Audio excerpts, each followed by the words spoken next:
Channel. সবাই নিশ্চয়ই ভালো আছেন। আজকে আমার রান্নাঘরে আমি নিয়ে এসেছি শাহি পনির মশলা। এই পনির মশলা দেখতে খুবই সুস্বাদু এবং খেতেও সুস্বাদু। এইগুলো প্রথম থেকে শেষ পর্যন্ত আপনারা দেখবেন, দেখলে তবেই বুঝতে পারবেন এবং দেখে লাইক করবেন, শেয়ার করবেন। যারা চ্যানেলটিকে সাবস্ক্রাইব করেননি সাবস্ক্রাইব করে দেবেন। শাহি পনির বানানোর জন্য আমরা প্রথমে নিয়ে নিয়েছি কাজু, পোস্ত, মগজদানা। এইগুলোকে আমরা মিক্সারে মিক্সড করে নেব। এটা মিক্সারে মিক্সড করা হয়ে গেছে। এবারে পনিরগুলোকে এরকম কিউব করে কেটে নিয়েছি সব কটাই। কেটে নেওয়ার পর আমরা এবারে কড়াই বসাবো। কড়াই বসিয়ে দিয়েছি। এবারে এর মধ্যে আমরা সাদা তেল দিয়ে দেব।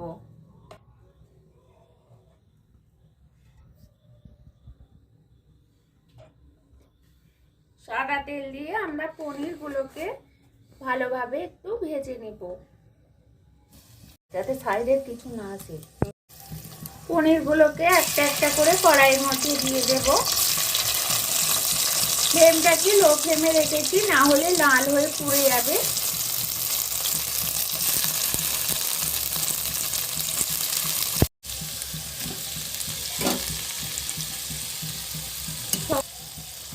পনিরগুলোকে উল্টে উল্টে রেখে নেব, যাতে নিচটা লাল না হয়ে যায়। লো ফ্লেমের মধ্যে রেখে এইটা করব।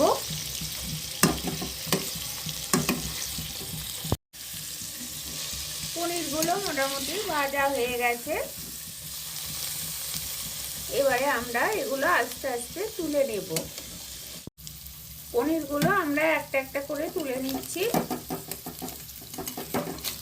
এর মধ্যে এবারে দিয়ে দেব লবঙ্গ, শুকনো লঙ্কা, তেজপাতা। এইগুলোকে একটু নেড়ে ভেজে নেব।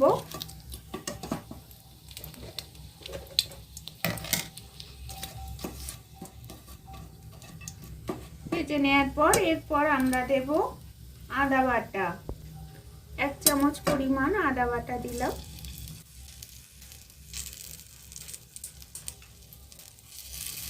ভালো করে তেল বেরিয়ে এসছে। এরপর আমরা কাজুর পেস্টটা আমরা এতে ঢেলে দেব।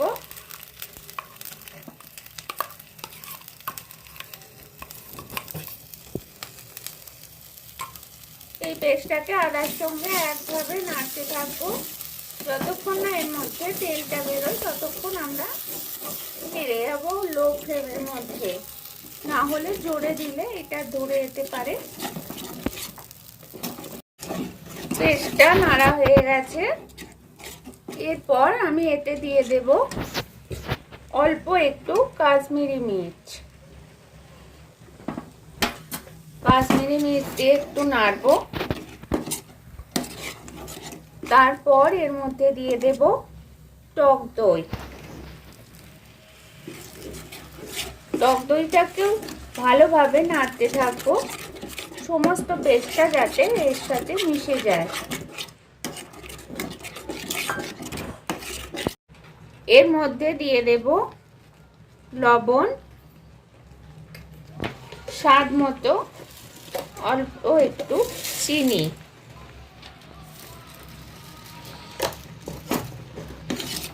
এগুলো দিয়ে নাড়তে থাকবো।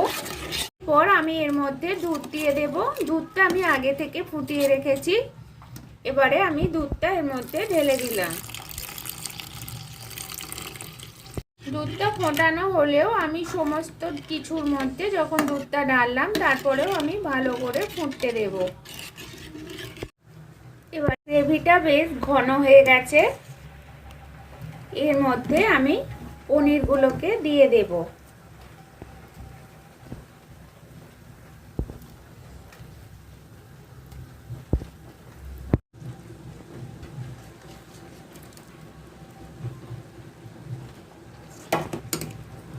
পনিরটা দিয়ে আর একটু ফুটিয়ে নেব।